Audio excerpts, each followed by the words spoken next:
நம்பிக்கையோடு இருங்கள். பிரதமர் சொன்ன வார்த்தையால் மகிழ்ச்சியான ஓபிஎஸ். அதிமுகவிலிருந்து தனியணியாக செயல்பட்டு வரும் முன்னாள் முதலமைச்சர் ஓ. பன்னீர்செல்வம் நேற்றைக்கு தமிழகம் வந்த பிரதமர் மோடி அவர்களை சந்தித்து பேசினார். அப்போது தற்கால அரசியல் குறித்து அதிகமாக விவாதிக்கப்பட்டது.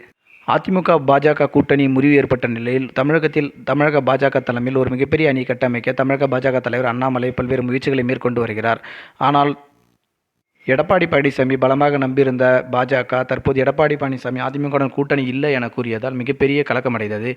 அந்த கூட்டணியை ஈடு செய்யும் வகையில் தமிழகத்தில் மிகப்பெரிய கூட்டணியை கட்டமைக்க பிரதமர் மோடி அவர்கள் அண்ணாமலை அவர்களுக்கு முழு சுதந்திரம் அளித்ததாக கூறப்படுகிறது. அதன் அடிப்படையில் ஓ. பன்னீர்செல்வம், டிடிவி தினகரன், பாமக மற்றும் தேமுதிக, புதிய தமிழகம் உள்ளிட்ட கட்சிகளை ஒன்றிணைத்து கூட்டணியை கட்டமைக்க தமிழக பாஜக தலைவர் முயற்சிகளை மேற்கொண்டு வருகிறார். அந்த வகையில் முக்கிய தலைவராக இருக்கக்கூடிய ஓ. பன்னீர்செல்வம் அவர்கள் பிரதமர் மோடியை சந்தித்து பேசியது அரசியல் வட்டாரத்தில் பேசுபொருளானது.